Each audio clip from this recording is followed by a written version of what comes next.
Kimu munange buchanga bwanga bwa Mindi omukulu amanyiddwa nga Kaye Wisdom twamuguddeko buchanga yogerera katolubwama amafuukule namugamba tamanyi kuyimba namugamba yamugamba kye Charles tamanyi kuyimba yimba Dimitri anayimba n'amaaso katolubwama simu yimbi ebyawo nalebo byamulema ebya politics namujolonga namuyisamu bwati amaaso basi sinkanye n'omukulu katolubwama ono engomye enyonke nalabye katolubwama nga akola bwati naye Kaye bona Kaye namugamba onalebo nja kukuba wano tuze ndi mwana wa ghetto nensi sinkane eno yabadde ya still wali ku popo ngera bano basinkanye ne berangira amafuukule ekyasinze okuza katolubwama okumanya mugezi yatuse n'okumejealinga temperature ya gundi ya Kaye namugamba ono yetaka musawo ate yetaaga musawo wa si musawo wa ddagala lino eryaffe yetaaga musawo wa mutwe because Kaye agudde lyagwa eddalo naye temunnakitegera mumuwa amawulire sensinkano eno yaleetedde abantu bangi nnyo okwewuunya lwaki onalebo katolubwama yeewakana okuba nga takyaliwo onalebo era n'agamba amuno wabula ennaku onolemba ennaku ndoza nga 10 nga muziizo ababaka ba paalamenti abapya balayire era nga katolubwama yemukwagwe kaluya twamugambye akti namuze mugamba katolubwama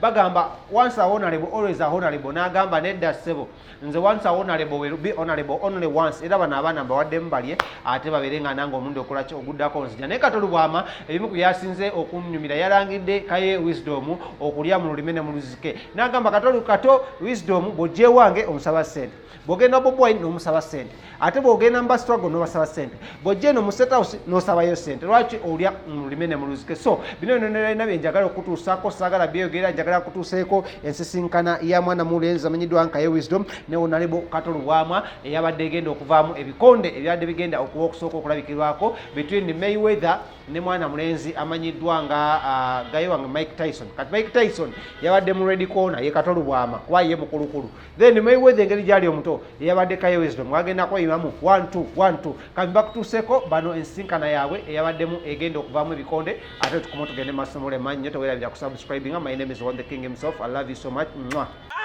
nengamba ye ate yagamba anywa mazzi gokka nengamba oba biki kati byanywa anywa mwenge bigere nengamba empologoma y'emagala tasala muddamu nenze kannumbe kyekyo kyokka ambesayiro omuntu anti omuntu wakugamba ng'ekivumo ekirungi okyetuuma nga bagambye singa ngambye ndi useful idiot ng'ono bisaati nandigambye kale naye kaakati ambesayiro yekyekinga kiringa kyakulya kakati ekyo kyekyo omuntu agamba nti otunulanga pizza weegiranga ki naye singa ngambye ninga useful idiot kati tuli wano gwe tolaba bbalamu ono bisaati kati omulaba noono muzeeyi Isima bonna bali bati bisaati wagamba kale bannanga Isima omanyi I don't understand what's wrong with that guy oba omutwe gwe gumuzitowerera oba gwe munene akola bwati mute mulabe mujje mumuzizike akati ategera bwati omutwe osegera ayogere nammwe buli we mulaba kutujja ababwati namulabye nga alumbye Isima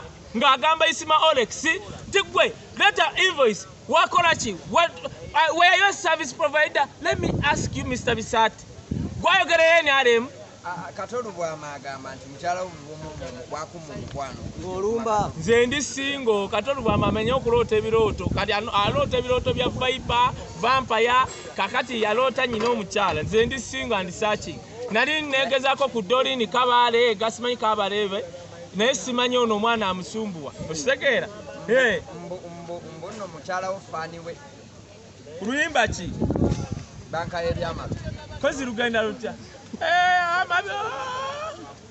banka anko kato yanyimbira oli oluyimba mwe lwakwanga temumanyi ddukuba kirabe ebiso lwakwanga akubamu kodi eziringa za kojja Amiri Sengendo neŋŋamba ye akubya remixi mwe mulaba oluyimba olwo waliwo ennyimba kakati olaba twafiiriddwe ono gundi weenaali waliwo ennyimba nga ozikuŋŋaanya zisobola okutwaliriza ku mufu osegedde kakati luyimba kiggolo obadde oŋŋamba oyo music osobola omukwanirako omukazi luyo oluyimba yakoma ku luli ebiiso kubanga abaana b'ennaku zino balina amaaso amanene gatangalijja olwo kale naye banka anko kata alina byamaki anko kata alina byama byamubbako ttaka bya Buganda kozi n'ebyentiisa ebya Bobi Wine kuba kati Bobi Wine yafuuka ntiisa mu bulamu bwe naye alina luli oluyimba lwokka ebiiso kuba kakati nze nyina omuwala gugundi ono gwe nali njogereza nga buli bwe mulaba bwe nti ebiiso kuba yatuleetera ekigambo ekyo ogamba omuwala nti kiraba ebiiso tekiba kiki Kivume. I love that song. Era njagala Parasa alukube mu remix. Oli mu kwetonda oba oli mu kulumba kati? Nabagamba buli muntu yenna yeebuza amagezi n'alumba empologoma y'emagere nja mulumba era simenta anaye. Nga tomuli wala ajja kuviira omugere omulabe. Uyagala afe twakafiirwa oweneremu ebibumba twakafiirwa Sami Kasule agenda emitima kati ye oyirwadde gomanya okuba omuntu wayitaho n'agwa eri mwana mwagala musajja mutwala mugenda oba muggulu ng'akyali. Okay, tugende ku nsonga ya Yuga Tune. Yuga Tune yeno Roza tebanzijayo. Saba topanga. Wabafuga wano sente zonna noziyaze wambako. Bwe nali ngenda naye kuwa buli nsi. wagamba kulya. Wagamba kulya n'oli obwazina zonna noziyaze. Abaninaana baalya ne balya ne bamala. Kati ebyo byaggwa. Birabanga mistikolo. Ama baby. Okwana. Tuli struggle okwana. Ne bwenkwana kiba kibiki. Bana abaana nabalaba 20. Okwana n'ono ataddewo.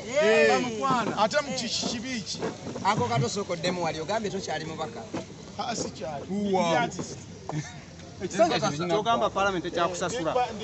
Omusala gwa Parliament okyagukwata. Nga gulya gonna ne ngumalayo. Okakasa. Ako katoko kyabuza ebbanga tebannalagida bali abalabe baalo. Kati bwabulabulayo bbanga ki? Babulayo weeks nga zizo. Kati wiiki 3 ziba zikunangiza. Oli mubaka. Wiiki 3 zikunangiza. Oli honorable. Nanja kulyayo fitina yamwe mu Oli jinsi. honorable. Kati tolidda. Nga nkomerawo kisina bira byenkola. Kati oli wakwita honorable. Honorable. Owaji. Oweebo waga. Kali aliwa. Ama baby. Twekubireko kasimu. Twekubireko kasimu. Yemuchewa. Tama mulokana ali mubaka. Kulwadde kibonyina.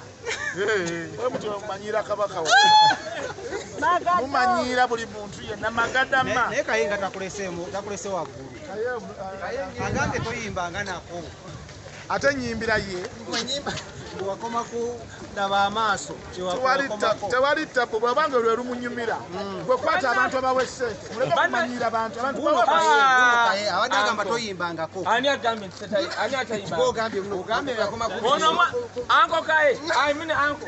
Ono mwana yakajje Kampala. Ono kyenjagala okugamba. Temperature. Olaba waliwo muyimbi gwe nalaba. Ono mwana yeetaaga dokita w'omutwe nga mwangu. Amfeeko mumfeeko. MP. Kati naye yakoba baba sigala bamusita MP. Kwanza honorable za honorable. Kibula n'obusungu.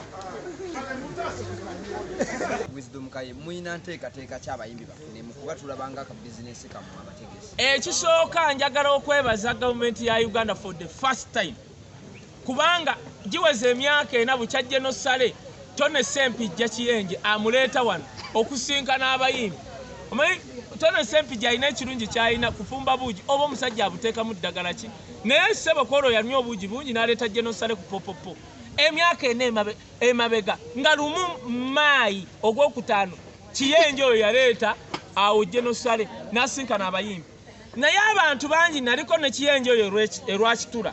Nenjogera nanga Wisdom omanyi okwogera naye tomanyi saba ssente. Gwe sikimanyi. Ndabye abantu abagenze mu gavumenti nga basaba kubagulya poti, nyumba, ndaweya ng'eritabani lya gundi. Nakakati ffe we twatuukirira abakulembeze ne tubagamba ekizibu kya Uganda eky'abayimbi nga bano banko kato. Kiri eki babagulanga ennyimba zaabwe kamiliyoni mu 2006 bamugula kipeepeewo ekiwojjolo miliyoni 65 Ragadi bamuwako miliyoni 10 Paulo Kafeero Dipo Nazigala bamwa miliyoni 10 awe na kivu mu mwaka gye Kampala miliyoni 10 awe na kivu just to show miliyoni 10 kasiwukira. Ne tugamba omusajja muzeyi waffe mutuyambe mulongoose industry. Kati right now bye twayogera mwe muvudde ba director mubalabye ne bakola kibayita Yuga Tune. Yuga Tune egenda nga gula music ejje wa Kalokasito oba wa Sindi negula music kibayita publishing ne muteka ku CD ne muguza bana Uganda kubanga bana Uganda baguzi ba music ola bagula wa Anko Katolu wam bali bagula kakati waini munamutu bata seddo ngalwachi gomanyi Bob Wine nga just minga kati kankubule gomanyi ntabe nane mbabadde ekyankwanze nga bazinya ku music wa Bob Wine ne gomanyi Bob Wine oli yafuuka ntiisa Okay, Uncle, kati wemala okugula music omuntu yakusiddi ekyokubiri Yugatune is one company bakitata mu luzungu 2 in 1. It's an online distribution company nti Shiba abadde ateeka music we ku tune